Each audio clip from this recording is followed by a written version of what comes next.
So I really went up to bat for Star Wars The Last Jedi, and as time has gone by, I've very gradually started to kind of like dislike it a little bit more and more. I don't totally hate it. I don't really have an opinion on it. And the reason why I don't have an opinion on it is it's really quite dependent on this last film to make it good or bad. It's an incomplete movie. Now, there's several things that I've addressed in certain videos in the past. One thing that a lot of people are having problems with these days is Rey and her immediate rise to power. She's just an expert at the Force right off the bat. Yay feminism, Kathleen Kennedy, go get 'em. I liked The Force Awakens. I still do like The Force Awakens. I think that the criticisms about it are valid, that it's essentially like a retread of A New Hope, and the whole Star Killer base is essentially just another Death Star, and it's sort of like, come on, let's get some originality. And that's why I defended The Last Jedi, because I said, all right, Rian Johnson had the balls to do something completely different, to just change up the formula altogether, but he didn't do such a hot job with that. Anyways, as far as The Force Awakens goes, there's a really big problem that I have with it that is at the ending. And I addressed this in my video, The Jedi Who Did Too Little, where when I was sitting in theaters and the lightsaber was sticking out of the snow and Kylo Ren was reaching for it and the lightsaber flies out of the snow right past him and then into Rey's hand, admittedly I was sort of like, oh, okay. It should have been Luke.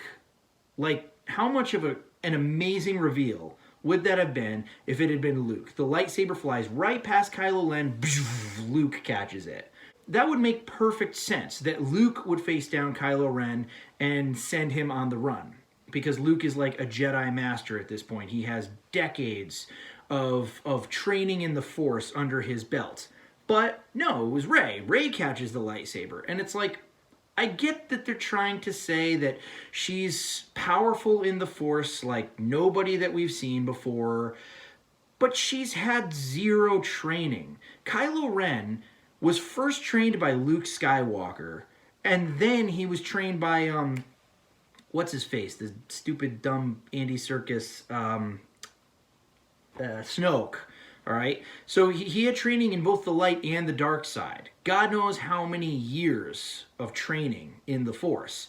How on God's green earth was Rey able to overpower him? It really doesn't make any sense, and in retrospect, especially seeing some of the routes that they took with The Last Jedi, it's Kathleen Kennedy. It really is pushing this, feminist, kind of a thing. And I have no problem with that, just like I really didn't have a problem with Rey or Daisy Ridley. I like Daisy Ridley.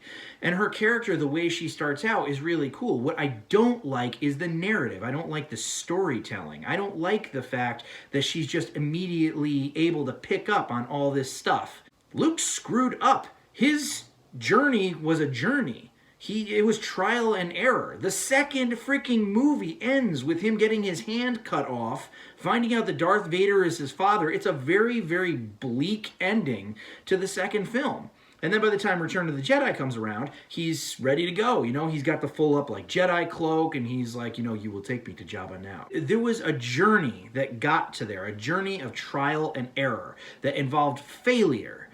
And there is no failure with Rey. She's just perfect at everything that she does. So my question is, where's the character arc? Where's the build-up? Where's the journey? There is no journey. Just throw her right in the pit with Palpatine. She'll be fine. And referring back to another video that I did, Sympathy for the Prequels, I really do stick to my guns about that the prequel trilogy was extremely flawed. The dialogue was terrible. The acting was atrocious in certain scenes, and it's really easy to make fun of. But honestly, if you watch the last, say, hour or so of Attack of the Clones, the first hour and 20 minutes of that movie is dirt boring. But the last hour into Revenge of the Sith is actually quite watchable. And George Lucas, all the flaws aside, he really did like attempt to bring something new to every film. There was like a new planet that looked completely different. You may hate the Gungans, but Naboo looked very unique. It's very distinctively Naboo. And in this one, it's sort of like, oh, okay, all right, so we got another desert planet, and all right, I guess. And it's just sort of like, from a directorial standpoint, from like a dialogue standpoint, from an acting standpoint, yes, absolutely, these new movies are far superior to the prequels. But the prequels have a far better story that establishes a world, that shows the downfall of this person, and then the next three movies depict the next generation and the two generations clashing, coming together, and balance being restored to the universe. Now, as far as this new trilogy is concerned, there was a theory going around that Snoke was actually Darth Plagueis, which would have made a lot of sense. And it would have been kind of like a thing, like he was behind the wheel this whole time, because he's referenced in episode 3. But Snoke is not revealed to be anybody, really. And he dies in The Last Jedi. As much as I do appreciate like being able to see Leia actually use the Force in a new and unique way, and as much as I will go up to bat for the casino planet, like that whole thing was a worthless side story, yes, but it was the closest that any of these movies have gone so far to actually show how the First Order came about. Very, very, very barely, and that's another part of my problem is that like there's no... What is the First Order? What is Snoke? You got Rey. You think she's a Skywalker. Oh, no, she's not. She's nobody. Okay. Snoke. Well, okay, we're going to find out he's Darth Plagueis. Nope, he's a bitch. He got taken out. Okay. We don't even know who Snoke is. We have villains that have no backstory. They have no substance. All we're made to assume is that they rose out of the ashes of the Empire. It's like, correct me if I'm wrong, but once Palpatine was dead at the end of Return of the Jedi, weren't all these planet systems like cheering in the street? Like, yes, we're free, we're a republic again. Even in The Force Awakens, it's like they wipe out the central planets that are supposed to be the new republic. But it's like, how did any of this shit happen? And it's like, now we're put in a position, or Disney has put itself in a position, where they have this last movie that's coming out like a month from now, and they're doing reshoots. I've heard that they are actually doing reshoots. How? How are they going to do this? How could they possibly reshoot anything and edit it and put it out there in time for it to be released for its due date and have it be good? Anything that they're going to do now, last second, is going to be like trying to put a Band-Aid on a punctured lung. It's like, oh shit, they don't want us to do the damn it. We had a bad reaction to this, so just do this, throw this out there again. It's going to be the most choppy freaking mess on the face of the planet. Now, again, when I saw The Last Jedi for the first time, I kind of phantom menaced it, as Chris Stuckman would say. Phantom menacing, meaning like I went in, I really wanted to like it, and I kind of disregarded a lot of the shit about it that really didn't work. And I'm telling you right now, when I go in to see Star Wars Episode 9, there will be no phantom menacing. I'm going in there expecting this movie to be a heaping pile of crap. I honestly wouldn't even go to see it were it not for the fact that I've seen all the other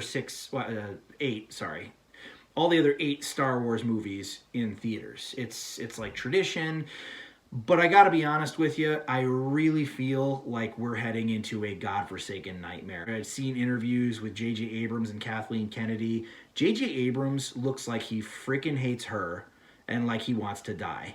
Because at the end of the day, it's going to be his fault. At the end of the day, people are going to be like, you're J.J. Abrams, you're the guy who destroyed Star Wars. He's going to get that Jake Lloyd treatment. And that sucks, because J.J. Abrams is a pretty decent director, I mean, actually, most of the stuff that he's done, the first 2 Star Trek movies were phenomenal. Even like, going way back, like Joyride, and he was like one of the producers on Lost. I mean, the dude is a talented dude. But he's working with a feminazi harpy wench who values a political statement over storytelling. They're eating through all of our beloved characters. They're destroying them. Lando's going to be in this. I'm going to call it right now. Lando's going to survive. You want to know why? Because he's not a white dude. But seriously, this movie looks like it's just going to be a total disaster. I mean, I'm pulling for it. I really am. I really am. I would love to be wrong about this. I would really love for this movie to just blow me right out of the water. But here's the problem. You have all this shit that you need to explain. Nobody knows what the First Order is. Nobody knows what happened after Return of the Jedi. Nobody knows dick about this current Star Wars universe. They have to explain all of this whilst at the same time still give Daisy Ridley or Rey, like, you know, some sort of a character arc that, I mean, it's too late, really. It's too late. You can't do all of that in the last movie. It's just not going to happen.